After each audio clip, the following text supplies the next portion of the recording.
Hello dear students, today we are going to start our topic staffing, जो क्या है function of management है। ठीक है, तो इससे पहले हमने क्या था, प्लानिंग ऑर्गेनाइजिंग, जो कि इसके फंक्शंस थे मैनेजमेंट के। प्लानिंग कर चुके हैं, ऑर्गेनाइजिंग कर चुके हैं। ठीक है, प्लानिंग भी हो गई हमारी, ऑर्गेनाइज भी कर लिया हमने रिसोर्सेज को। लेकिन अब जरूरत क्या है ऑर्गेनाइजेशन को, किसकी जरूरत है? वर्क फोर्स की। ठीक है, तो staffing is the process of filling positions post in the organization with adequate and qualified personnel. तो स्टाफिंग एक ऐसा प्रोसेस होता है जिसमें एक ऑर्गेनाइजेशन या एंटरप्राइज क्या देखती है कि जहां भी पोस्ट खाली हो, पोजीशन खाली हो, उसको भरने की सोचते हैं हमेशा, और उसके लिए क्या क्वालिफाइड और एडिक्वेट पर्सनल की जरूरत होती है। Staffing is the process of acquiring, deploying and retaining a work force of sufficient quantity and quality to create positive impacts on the organization effectiveness. तो स्टाफिंग एक ऐसा प्रोसेस है जिसमें क्या होता है, वर्क फोर्स की एक्वायरिंग होती है। ठीक है, उसको हम एक्वायर करते हैं, डिप्लॉइंग तैनात करते हैं, रिटेनिंग होती रहती है वर्क फोर्स की, ऑफ सफिशिएंट क्वांटिटी में होनी चाहिए, ना तो ज़्यादा कम हो, ना ही ज़्यादा हो। ठीक है, सफिशिएंट क्वांटिटी और क्वालिटी होनी चाहिए कि जो ऑर्गेनाइजेशन है वो क्या है, इफेक्टिवली चले हमारी। उसके बाद इसकी डेफिनेशंस पे आ जाते हैं कि डेफिनेशंस क्या होंगी स्टाफिंग की, अकॉर्डिंग टू एमसी फेयरलैंड। तो इसने क्या बोला है, staffing is the function by which managers build on organisation through the recruitment, selection and development of individuals as capable employees. So McFarland ने बोला है कि स्टाफिंग एक ऐसा फंक्शन होता है जिसमें मैनेजर क्या करते हैं, ऑर्गेनाइजेशन के लिए ऐसी एक्टिविटीज़ करते हैं, जैसे रिक्रूटमेंट किया, सिलेक्शन किया, डेवलपमेंट किया इंडिविजुअल्स को लेके। ठीक है, उसी से क्या मिलता है, उनको एक कैपेबल एम्प्लॉय मिलता है ऑर्गेनाइजेशन के लिए। फिर अकॉर्डिंग टू कून्स और Daniel and Heinz Weihrich के अकॉर्डिंग क्या है, the management function of staffing is defined as filling position in the organisation structure through identifying work force requirement, in inventorying the people available, recruitment, selection, placement, promotion, appraisal, compensation and training of needed people. तो इनके according क्या है, एक staffing एक management function है जिसमें हम क्या है, पोजीशंस को फिल करते हैं ऑर्गेनाइजेशन स्ट्रक्चर के लिए, और वर्क फोर्स रिक्वायरमेंट को आइडेंटिफाई करते हैं। ठीक है, इन्वेंटरिंग द पीपल अवेलेबल, जो भी पीपल अवेलेबल हैं उनको पोस्ट देते हैं, रिक्रूटमेंट करते हैं, उनका सिलेक्शन करते हैं, प्लेसमेंट भी करते रहते हैं हम कि हम अच्छे से सेलेक्ट कर सकें, प्रमोशन भी उनका करते हैं कि वो मोटिवेट रहे हमेशा, अप्रेजल, कंपनसेशन, और ये एक्टिविटीज़ चलती रहती हैं स्टाफिंग में। अब फीचर्स क्या है, करेक्टरिस्टिक क्या होंगी स्टाफिंग की। फर्स्ट जो है वो क्या है, staffing is an integral part of the management. Staffing क्या होता है, इंटीग्रल पार्ट होता है मैनेजमेंट का, because an organization can't exist without human resources. ठीक है, तो अगर ह्यूमन रिसोर्सेज ही नहीं होंगे ऑर्गेनाइजेशन में तो हमारी ऑर्गेनाइजेशन चल ही नहीं सकती, कोई एग्जिस्टेंस ही नहीं है। ठीक है, काम करने के लिए क्या हमें ह्यूमन रिसोर्सेज की बहुत ज़रूरत है, तो एक इंटीग्रल पार्ट हो गया मैनेजमेंट का। फिर दूसरा है परवेसिव, ये हमने ऑर्गेनाइजिंग में भी पढ़ा था कि ये it is pervasive because staffing is perform by all managers at all levels and in every department. जो स्टाफिंग है वो क्या है, सभी मैनेजर्स परफॉर्म करते हैं, हर एक लेवल पे होती है और हर एक डिपार्टमेंट में होती है। फिर है continuous process, staffing is a continuous process because it continues throughout the life of the organization. जब तक ऑर्गेनाइजेशन रहेगी तब तक स्टाफिंग का भी प्रोसेस रहेगा। It is required to meet the growing needs of an organization, ये जरूरी होता है ऑर्गेनाइजेशन के लिए कि जो हमारी ऑर्गेनाइजेशन है वो ग्रो होती रहे। ठीक है, कॉन्टिन्यूस प्रोसेस होगा, कोई छोड़ के जाएगा ऑर्गेनाइजेशन को, फिर रिक्रूटमेंट होगी, सिलेक्शन होगा। ठीक है, ये ऐसा प्रोसीजर चलता रहेगा। फिर हमारा फोर्थ पॉइंट है deals with a human being. तो ह्यूमन रिसोर्सेज हमारे स्टाफिंग में मेन है। तो staffing deals with people because it is concern with the people and work and their relationship. ठीक है, स्टाफिंग क्या है, पीपल से ही डील करती है, ये किसको, पीपल को और वर्क को, दोनों को साथ में लेके चलती है और उसमें रिलेशनशिप बताती है। उसके बाद है फिफ्थ, वाइड स्कोप। स्टाफिंग का जो है बहुत ही वाइड स्कोप होता है। Staffing has a wide scope because it includes a series of activities, बहुत एक्टिविटीज़ है इसमें, लाइक वर्क फोर्स प्लानिंग, हम वर्क फोर्स की प्लानिंग करके चलेंगे, रिक्रूटमेंट की, उनकी रिक्रूटमेंट कैसे होगी, उनका फिर सिलेक्शन कैसे होगा और उनको ट्रेनिंग कैसे दी जाएगी। फिर मल्टीपल ऑब्जेक्टिव एक्टिविटी भी होती है स्टाफिंग में, it is a multiple objective activity because it has to fulfil its responsibility towards the organization, employees and society. क्योंकि स्टाफिंग पे यही डिपेंड होता है कि वो किसकी रिक्वायरमेंट को पूरा करे, अपनी रिस्पॉन्सिबिलिटी को, ऑर्गेनाइजेशन, एम्प्लॉयज़ और सोसाइटी। ठीक है, तो ये हो गया मल्टीपल ऑब्जेक्टिव एक्टिविटी। अब चलते हैं आगे। आगे है इंपॉर्टेंस ऑफ स्टाफिंग। स्टाफिंग जरूरी क्यों है हमारी ऑर्गेनाइजेशन के लिए, तो filling job with competent personnel. ठीक है, स्टाफिंग का जो मेन एम होता है वो क्या होता है, हम पढ़ते आ रहे हैं कि वर्क फोर्स चाहिए ऑर्गेनाइजेशन के लिए, उसके लिए क्या होगा, हमें जो वैकेंट सीट्स हैं ऑर्गेनाइजेशन को, उनको फिल करेंगे। Staffing involve with proper arrangement of people through proper recruitment and selection process. ठीक है, स्टाफिंग किसको इन्वॉल्व करती है, प्रॉपर अरेंजमेंट होना चाहिए पीपल का, प्रॉपर रिक्रूटमेंट होनी चाहिए उनकी, और सिलेक्शन प्रोसेस होना चाहिए। It helps with obtaining competent staff for various jobs, जो भी जॉब्स हैं उनके अकॉर्डिंग ही क्या है, कॉम्पिटेंट स्टाफ होना चाहिए उनकी क्वालिफिकेशन वगैरह सब कुछ देख के तब उनको सेलेक्ट किया जाएगा। सेकंड है हमारा better performance. The performance of an organization depend on the quality of person employed in the organization. हम परफॉर्मेंस हमेशा ऑर्गेनाइजेशन में किस पे डिपेंड करती है, जो भी पर्सन है सेलेक्ट किया गया है ऑर्गेनाइजेशन के लिए या उसको एम्प्लॉयड किया गया है काम के लिए, तो उसकी क्वालिटी देखी जाती है हमेशा। The function of staffing is significant because it ensures higher performance by putting the right person in the right job at the right time. तो जो मेन जो फंक्शन होता है ना स्टाफिंग का, वो क्या होता है, यही होता है कि हम ये एंश्योर करके चले कि हमारी हायर परफॉर्मेंस कब होगी, जब हम सही पर्सन को सही जॉब क्या करेंगे, ऑफर करेंगे और सही टाइम पर ऑफर करेंगे, ठीक है, तभी हमारी बेटर परफॉर्मेंस हो पाएगी। फिर थर्ड है survival and growth. Staffing is a very important function of the management in comparison to other functions. तो स्टाफिंग तो बहुत इंपॉर्टेंट फंक्शन है ही, और जो फंक्शंस को अगर हम लेके चले, because all the functions of an organizations are performed by the people. क्योंकि जो मेन जो काम है हमारा जिससे एक ऑर्गेनाइजेशन चल रही है वो क्या है, पीपल की वजह से ही चल रही है, ठीक है। Competent and efficient workers bring an organization into existence. तो कॉम्पिटेंट और एफिशिएंट वर्कर ही ऑर्गेनाइजेशन को आगे तक लेकर चलेंगे and ensure its survival and growth, और उन्हीं पर क्या ऑर्गेनाइजेशन का सर्वाइवल और ग्रोथ डिपेंड करता है। उसके बाद है फोर्थ हमारा optimum utilization of human resource. The staffing process helps to ensure optimum use of human resources by avoiding over staffing. ठीक है, द स्टाफिंग का प्रोसेस क्या है, किसमें हेल्प करता है, optimum use of human resources by avoiding over staffing. नहीं होनी चाहिए, यूँ नहीं है कि ज़्यादा ही स्टाफ इकट्ठा हो गया हो। तो स्टाफिंग का जो प्रोसेस जैसे रिक्रूटमेंट सिलेक्शन वगैरह होता है, तो इनसे जो अनस्किल्ड जो एम्प्लॉयज़ होते हैं वो नहीं लिए जाते, ठीक है। जो कौन से जो जिनमें अच्छा कर देने की जो होती है ना बात होती है, उन्हीं को लेते हैं, ठीक है। तो उससे क्या ओवर स्टाफिंग का डर नहीं रहता। It prevent the unutilisation of personal and higher labour cost. तो ऐसे अगर हमारे पास ऐसे एम्प्लॉयज़ होंगे जो स्किल्ड नहीं होंगे और उनके पास अच्छी नॉलेज नहीं होगी, तो वो क्या है, हमारे लिए कोई काम के नहीं है। तो उन पे काम का क्या है, लेबर कॉस्ट भी बढ़ेगी हमारी ऑर्गेनाइजेशन की, और हमारा जो वर्क है एफिशिएंटली नहीं हो पाएगा। It also helps in avoiding disruption of work by indicating in advance the shortage of personal. और स्टाफिंग का प्रोसेस इसमें भी हेल्प करेगा। अगर हमारा वर्क अच्छे से नहीं हो पा रहा है वर्क फोर्स की कमी से, तो हम क्या है उस शॉर्टेज को पूरा करने के लिए कौन सा प्रोसेस अपनाएंगे, स्टाफिंग का, जिसमें रिक्रूटमेंट और उनका सिलेक्शन होगा, ठीक है। तो ये था फोर्थ हमारी इंपॉर्टेंस स्टाफिंग की। अब आगे चलते हैं। फिर फिफ्थ पॉइंट है हमारा improve job satisfaction and moral.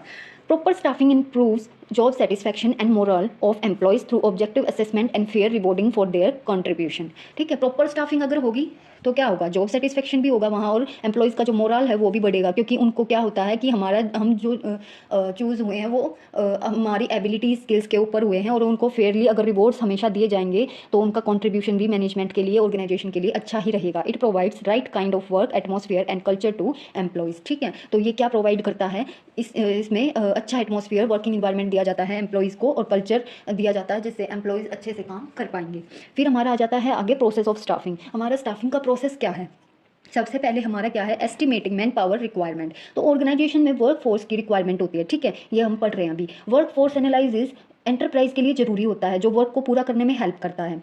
जब हम मैन पावर को एस्टिमेट करते हैं तो उससे हमें पता चलता है कि एंटरप्राइज में स्टाफ ज़्यादा है या कम है, ठीक है। ये एस्टिमेट करने के बाद ऑर्गेनाइजेशन में जरूरी स्टेप्स लिए जाते हैं, जिससे क्या है, मैनेजर करेक्टिव एक्शन ले सकता है। तो ये था एस्टिमेटिंग मैन पावर, इससे हमें पता चल जाता है, हम कंट्रोल करके चलते हैं मैन पावर को। उसके बाद हमारा सेकंड आता है रिक्रूटमेंट। तो रिक्रूटमेंट होता क्या है, रिक्रूटमेंट एक ऐसा प्रोसेस है जिसमें एम्प्लॉयज़ को ढूंढा जाता है, ठीक है, जो वर्क के लिए, वर्क के अकॉर्डिंग क्वालिफाइड हो, जो भी जॉब निकली है उसके अकॉर्डिंग क्या हो, क्वालिफाइड हो, स्किल्ड हो। इस प्रोसेस में एम्प्लॉयज़ को आइडेंटिफाई किया जाता है जो एंटरप्राइज के लिए वर्क करने में ठीक हो।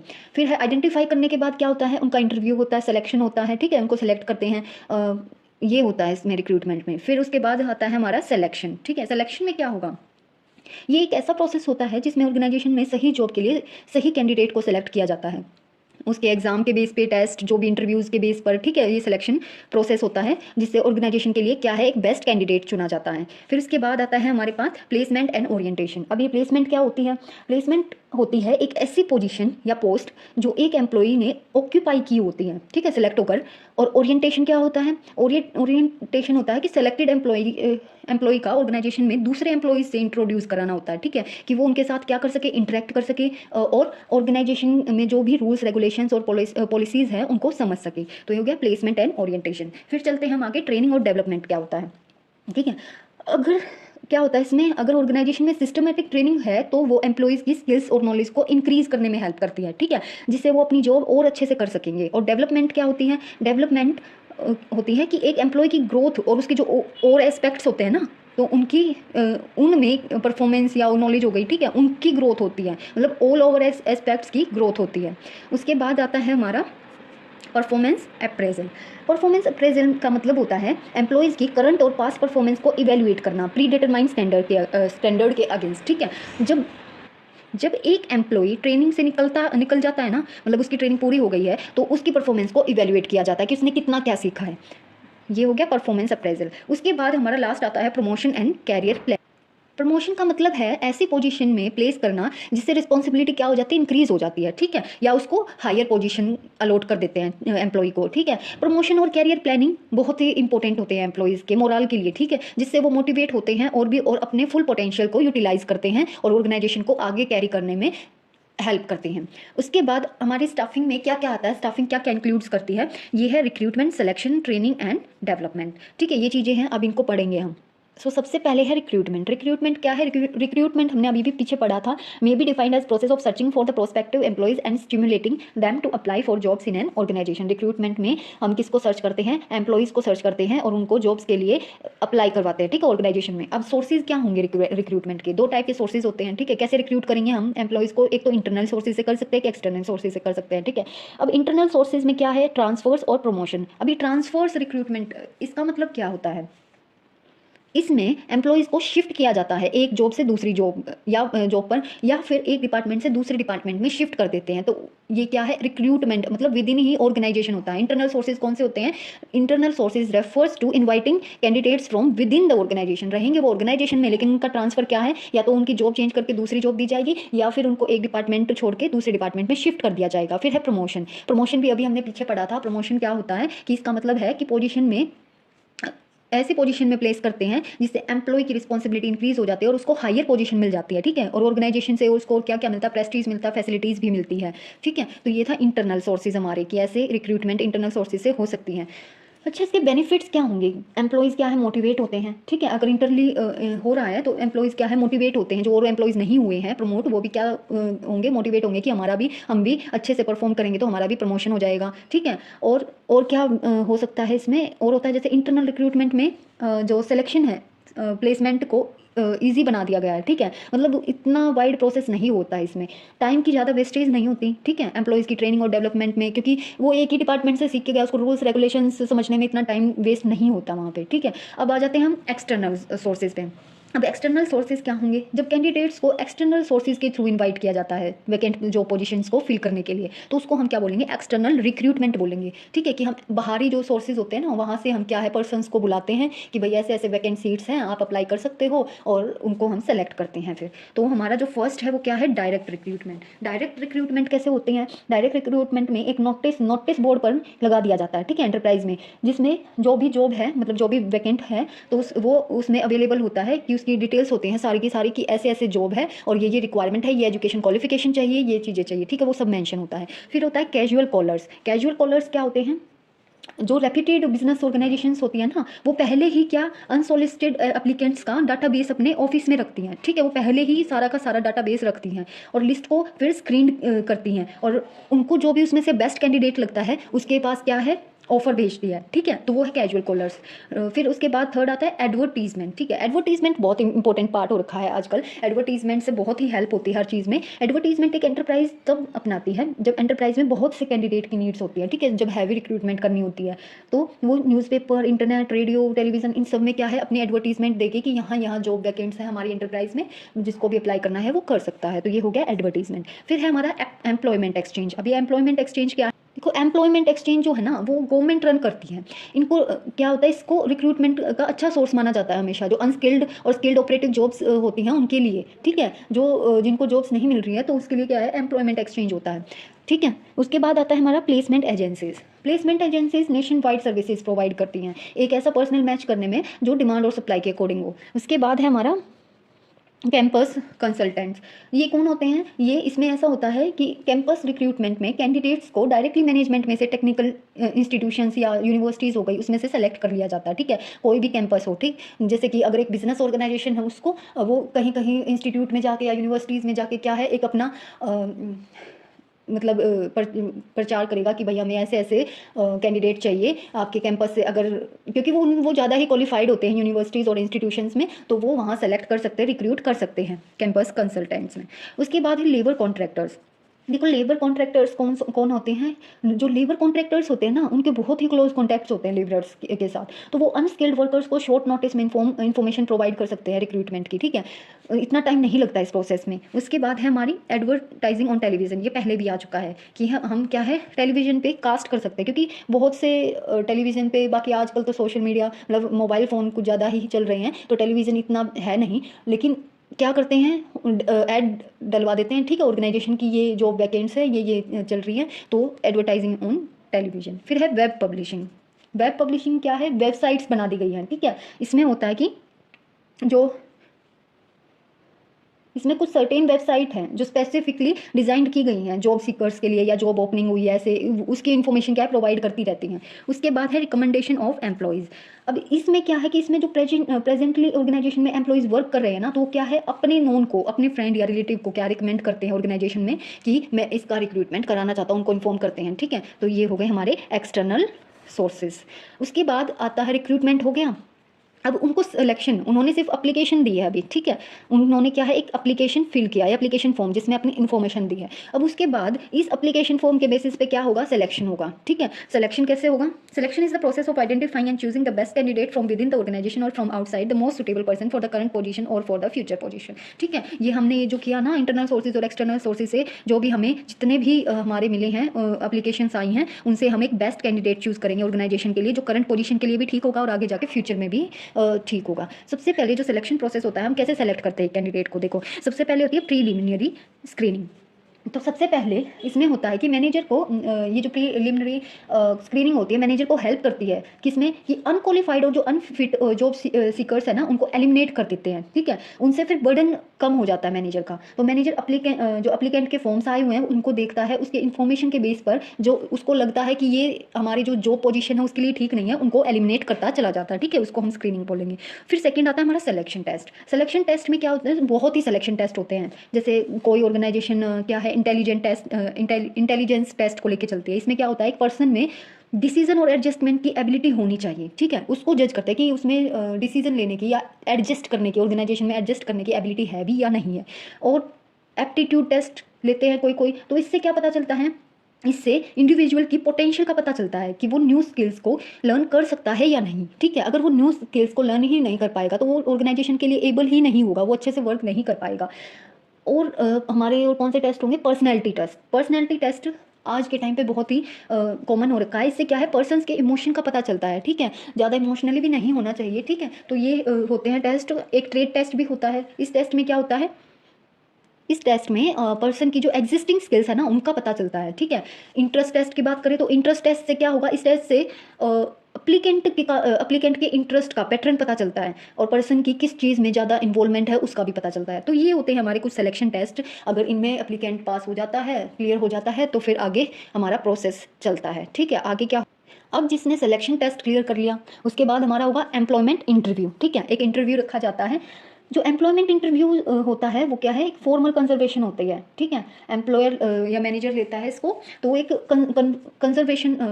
कन्वर्सेशन होती है एप्लीकेंट के बीच में, जिससे पता चलता है कि जो कैंडिडेट है किस स्पेसिफिक पोस्ट के लिए सुटेबल है, ठीक है। तो कैंडिडेट की और ज़्यादा इन्फॉर्मेशन मिलती है इंटरव्यू से, और कैंडिडेट को क्या है? जॉब की एक एक्यूरेट पिक्चर शो की जाती है उसमें कि उसकी जॉब क्या है, उसको समझाया जाता है कि टर्म्स और कंडीशंस क्या है, वो इन्फॉर्म किया जाता है उसको। और जो भी अप्लीकेंट को डाउट्स होते हैं वो भी इंटरव्यू में क्लियर किए जाते हैं। ये हो गया हमारा एम्प्लॉयमेंट इंटरव्यू, ठीक है। उसके बाद होता है रेफरेंस एंड बैकग्राउंड चेक। जो यहाँ तक पहुँच गया फिर उसका रेफरेंस और बैकग्राउंड देखा जाएगा, चेक किया जाएगा, ठीक है। तो मैनेजर एप्लीकेंट ने जो भी अपना रेफरेंस दिया है, एप्लीकेंट ने क्या है मैनेजर को जो भी रेफरेंस दिया है या फिर एप्लीकेंट फॉर्म में जो भी शो कर रखा है, तो उसकी ऑथेंटिसिटी को चेक करेगा वो कि वो सही मायने में ठीक है भी या नहीं है। तो वो कैंडिडेट उस कैंडिडेट ने जो भी इन्फॉर्मेशन दी है मैनेजर, उसके फैमिली बैकग्राउंड, उसका पास्ट एम्प्लॉयमेंट क्या था, उससे पहले क्या करता था, उसकी एजुकेशन क्वालिफिकेशंस और उसकी पुलिस रिकॉर्ड्स भी चेक करेगा। उनको अच्छे से चेक करेगा, तब जाके आगे प्रोसेस बढ़ेगा। उसके बाद होगा सिलेक्शन डिसीजन। अब जितने भी कैंडिडेट का यहाँ तक पहुँच गया उसके बाद क्या आया कि मैनेजर्स क्या है डिसीजन लेंगे सिलेक्शन का, ठीक है। तो इसमें क्या होगा? ये सब होने के बाद जिन भी कैंडिडेट्स ने टेस्ट और इंटरव्यू को क्लियर किया है ना, तो जो मैनेजर के ओपिनियन से सिलेक्टेड कैंडिडेट है उनकी लिस्ट बनाई जाएगी और वो डिस्प्ले की जाएगी कि वो सिलेक्ट हो चुके हैं, ठीक है। उसके बाद फिर उनका मेडिकल एग्जामिनेशन। देखो ऑर्गेनाइजेशन के लिए ऐसे कैंडिडेट्स की बहुत ज़रूरत होती है जो मेंटली और फिजिकली क्या हों, अच्छे हों, ठीक है। नहीं, अगर वो मेंटली और फिजिकली ठीक नहीं होंगे तो ऑर्गेनाइजेशन के लिए भी अच्छे नहीं होंगे, क्योंकि उनसे क्या है, ऑर्गेनाइजेशन की वर्क एफिशिएंसी डिक्रीज हो सकती है और उसकी एब्सेंटिज्म क्या है, घट सकती है, एब्सेंटिज्म बढ़ सकती है, ठीक है। तो इसलिए उनका मेडिकल एग्जामिनेशन होना बहुत ज़रूरी होता है। उसके बाद आता है, ये सब होने के बाद क्या है, एक जॉब ऑफर। जॉब ऑफर क्या है, अब सब एक फॉर्मेलिटी होती है जॉब ऑफर, ठीक है। जॉब ऑफर के बाद कैंडिडेट को क्या है, एक्सेप्ट करना होता है जॉब ऑफर की, भाई तुम ऐसे ऐसे सेलेक्ट हो गए हो और तुम्हें ये जॉब ऑफर भेजा जा रहा है, ठीक है। इसमें क्या होता है, एम्प्लॉयर और एम्प्लॉई कॉन्ट्रैक्ट साइन करते हैं दोनों, ठीक है। वो एम्प्लॉय बन गया तो एम्प्लॉयमेंट का कॉन्ट्रैक्ट साइन करेंगे जिसमें टर्म्स और कंडीशन, पे स्केल, लीव्स के रूल क्या है और वर्क कैसे करना है, mode of termination of employment होगा, उसमें सारी चीज़ें होंगी, ठीक है। वो हो गया जॉब ऑफर। उसके बाद क्या आता है, कॉन्ट्रैक्ट और एम्प्लॉयमेंट। जॉब ऑफर के बाद, जॉब ऑफर क्या होता है, एक अपॉइंटमेंट लेटर हो गया, ठीक है। उसके बाद कॉन्ट्रैक्ट करना होता है, जो अभी ये बताया कि कैंडिडेट को सारी की सारी टर्म्स कंडीशंस और उसको लीव कितनी मिलेगी कितनी नहीं है, सब रूल्स और रेगुलेशंस मान के चलने होते हैं। ये था यहाँ तक, ठीक है। उसके बाद फिर आती है हमारी ट्रेनिंग। ट्रेनिंग, अब सिलेक्शन भी हो गया, ठीक है। सेलेक्ट होने के बाद क्या है कि एम्प्लॉयज़ को ट्रेन करना बहुत ज़रूरी है, ठीक है। बेशक से वो स्किल्ड हो, क्वालिफाइड हो, लेकिन उनको जो भी जॉब पोजीशन मिली है उसकी नॉलेज होनी बहुत ही ज़रूरी है, ठीक है। Training is an act of increasing the knowledge and technical skill of an employee for doing a particular job efficiently. तो ट्रेनिंग एक ऐसा एक्ट होता है जो क्या करता है, एम्प्लॉय की नॉलेज को और टेक्निकल स्किल्स को बढ़ाता है कि वो अपनी जो जॉब है वो एफिशिएंटली कर पाए। Both existing employees and new employees get acquainted with their jobs and this increase the job related skills. तो उनकी जॉब रिलेटेड स्किल्स क्या है और भी बढ़ जाती है। और डेवलपमेंट क्या होती है, development refers to the learning opportunity design to help employees grow. Development होती है लर्निंग अपॉर्चुनिटी, ऐसी अपॉर्चुनिटीज दी जाती हैं उन्हें कि जिससे वो लर्न कर सके, ठीक है, और एम्प्लॉयज क्या हो, ग्रो हो।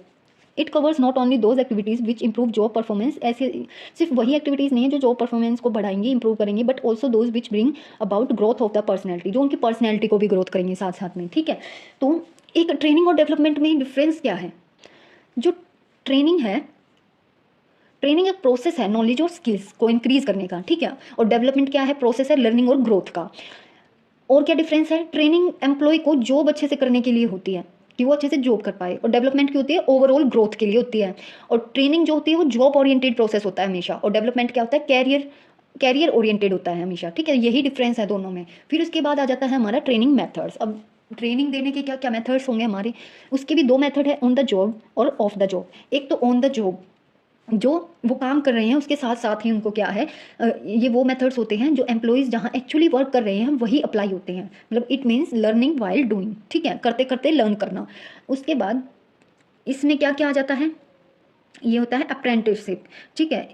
इसमें ट्रेनी को मास्टर वर्कर की गाइडेंस में रखा जाता है। इसमें ट्रेनी को कुछ फिक्स्ड सम पे किया जाता है, जिससे वो लर्निंग भी इंक्रीज कर सकता है और मोटिवेट रहेगा कि मुझे कुछ मिल रहा है और कुछ ज़्यादा ही मिल रहा है और उसको ट्रेनिंग भी मिल रही है, ठीक है। तो ये प्रोग्राम होता है। उसके बाद होती है कोचिंग। कोचिंग क्या होता है, इस मेथड में सुपीरियर ट्रेनिंग को एज ए कोच गाइड और इंस्ट्रक्ट करता है, ठीक है, या तो एज ए गाइड या मतलब एज ए कोच उसको गाइड और इंस्ट्रक्ट करेगा। ट्रेनी डायरेक्टली क्या होते हैं, सीनियर मैनेजर के साथ वर्क कर सकते हैं उसमें, और मैनेजर पर ट्रेनिंग की कोचिंग की फुल रिस्पॉन्सिबिलिटी होती है कोचिंग में, ठीक है। उसके बाद है इंटर्नशिप ट्रेनिंग। इसमें क्या होता है, इसमें जैसे कि एजुकेशनल इंस्टीट्यूट्स होते हैं ना, तो वो बिजनेस फर्म और कॉरपोरेट से कॉन्ट्रैक्ट के साथ एंटर करती हैं। जो एजुकेशनल इंस्टीट्यूट होती हैं वो बिजनेस फर्म और कॉरपोरेट सेक्टर में एक कॉन्ट्रैक्ट के साथ एंटर करती हैं, और एजुकेशन इंस्टीट्यूट इस कॉन्ट्रैक्ट के अकॉर्डिंग क्या बोलते हैं कि हम अपने स्टूडेंट्स को आपकी ऑर्गेनाइजेशन में भेजेंगे कि आप उनको प्रैक्टिकल नॉलेज दे सके और उनको प्रैक्टिकल एक्सपीरियंस हो, ठीक है। तो ये होता है इंटर्नशिप ट्रेनिंग। फिर होता है जॉब रोटेशन। जॉब रोटेशन में क्या है, इस ट्रेनिंग में जो ट्रेनीज होते हैं ना, उनको एक डिपार्टमेंट से दूसरे डिपार्टमेंट में शिफ्ट करते हैं, मतलब उनकी जॉब को रोटेट करते रहते हैं, या फिर एक जॉब से दूसरी जॉब को, ठीक है। जॉब रोटेशन से ट्रेनीज दूसरे डिपार्टमेंट से भी इंटरेक्ट होते हैं, ठीक है, जिससे कोऑपरेशन बना रहता है और उससे ट्रेनिंग में भी बहुत ही हेल्प मिलती है। उसके बाद हमारे आ जाते हैं ऑफ द जॉब मेथड, ठीक। तो ऑफ द जॉब मेथड में फर्स्ट है हमारा क्लासरूम लेक्चर्स और कॉन्फ्रेंसेज। टू लेक्चर और conference approach specific information, rules और प्रोसीजर्स और मेथड्स को कन्वे करने के लिए होते हैं, ठीक है। उनको एम्प्लॉयज़ को हम क्लासरूम में लेक्चर्स या कॉन्फ्रेंसेज उनको देते हैं कि भैया ऐसे रूल्स होते हैं, ऐसे प्रोसीजर्स होते हैं, ऐसे मेथड्स होते हैं, उनसे उनको ट्रेनिंग मिलती है। सेकंड हमारा जो है फिल्म्स हो सकते हैं, इससे ट्रेनिंग्स को बहुत ही इन्फॉर्मेशन मिलती है और उनकी स्किल्स को इंक्रीज़ करती है। फिल्म्स जो होती हैं, मतलब क्या होता है कि कुछ चीज़ें हमें इतनी पढ़ने से नहीं या सुनने से नहीं होती जितनी हमें देखने से याद होती है, ठीक है। तो इसलिए उनको फिल्म्स दिखाई जाती है ट्रेन करने के लिए। फिर हमारा थर्ड है केस स्टडी। तो केस स्टडीज़ जो होती है ना, केस स्टडीज़ ज़्यादातर मोस्टली क्या सारी ही मतलब केस स्टडी बनी ही एक्चुअल एक्सपीरियंस के बेसिस पे होती है, ठीक है। तो वो शो करती है कि मैनेजर्स ने ऑर्गेनाइजेशन में पहले किन रियल प्रॉब्लम्स को फेस किया है, ठीक है। तो ट्रेनीज़ को उनसे क्या मिलता है कि वो उन ट्रेनीज़ को ट्रेनिंग मिलती है कि इन मैनेजर्स के साथ ये ऐसा हो सकता है, तो वो उनको गाइड करती है। ये हो गया केस स्टडी। फिर है कंप्यूटर मॉडलिंग। कंप्यूटर मॉडलिंग में क्या होगा, इसमें जो थॉट प्रोसेसेस होते हैं ना उन्हें डेवलप किया जाता है। जो भी ट्रेनिंग की प्रॉब्लम्स होंगी उसको वो कंप्यूटर से एफिशिएंटली सॉल्व आउट हो जाएगी। फिर है वेस्टिब्यूल ट्रेनिंग। इसमें क्या होता है, इसमें एम्प्लॉयज़ अपनी जॉब को अपने इक्विपमेंट को यूज़ करके लर्न करेंगे, ठीक है। इसमें एक्चुअल वर्क फ्लोर कंडक्ट किया जाता है कि ट्रेनीज़ को दिखाया जाता है कि उनको ट्रेन किया जाता है कि तुम्हारा असली काम है क्या, मतलब इक्विपमेंट की हेल्प से उनको ट्रेनिंग दी जाती है। लास्ट है प्रोग्राम्ड इंस्ट्रक्शन। प्रोग्राम्ड इंस्ट्रक्शन में क्या होता है, इस मेथड में पहले ही स्पेसिफिक स्किल्स और जनरल नॉलेज अरेंज होती है, ठीक है। पहले से ही क्या है, इसमें प्रोग्राम्ड करके चलते हैं, प्रोग्राम्ड इंस्ट्रक्शन होते हैं कि तुम्हें ये सीखना है, ट्रेनीज़ को इसमें हेल्प मिलती है। तो ये था training method on the job और ऑफ द जॉब।